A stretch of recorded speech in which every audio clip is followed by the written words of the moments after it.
1991년부터 1994년까지 충남 대천에서 잇따라 일어난 의문의 영유아 연쇄 유괴 살인 사건이다. 1991년 8월 16일 새벽에 보령시 대천동에 살던 김모 씨의 생후 2개월 된 아기가 실종되었다. 마을은 발칵 뒤집혔고 마을 주민들이 총동원되어 김모 씨의 아기를 찾아다녔다. 다행히도 아기는 10시간 만에 마을 외곽 논두렁에서 가벼운 타박상을 입은 것을 빼면 별탈 없이 발견되었다. 그러나 누가 아기를 납치해서 논두렁에 버려둔 건지는 알 수가 없는 상황이었다. 6개월이 지난 1992년 2월 16일에 같은 마을에 살던 가모 씨의 생후 15일 된 아기가 실종되었다.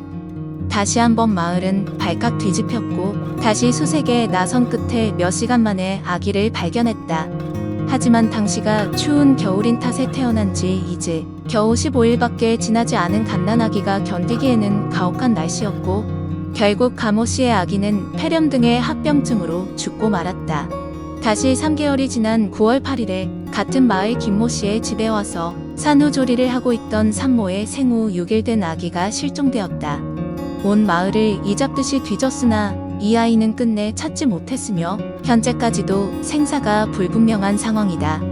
피해자의 어머니인 해당 산모는 이 사건의 충격으로 인해 안타깝게도 이후 정상적인 삶을 살지 못했다고 한다.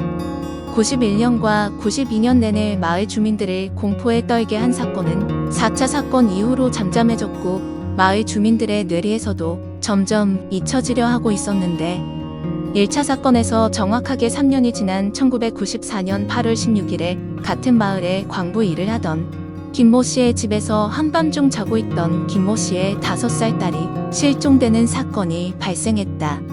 당시 부모가 함께 자고 있었는데도 딸이 납치되는 기괴한 사건이었다. 수색 끝에 저녁 6시 무렵 마을에서 1km 정도 떨어진 곳에 있는 논에서 알몸으로 죽어있는 채 발견되었다.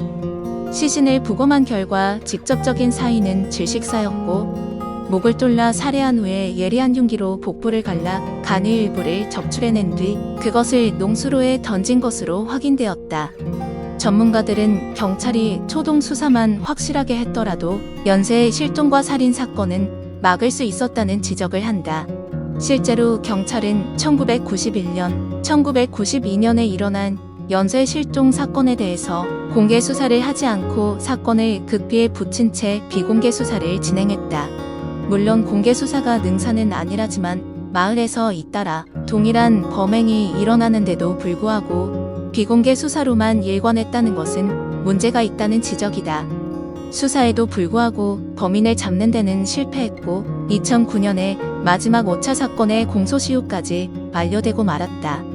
공소시효 만료를 앞두고 사건에 대한 재조명이 이루어졌지만 결국 적극적인 재수사의 동력을 이끌어내는 데는 실패한 안타까운 사건이다.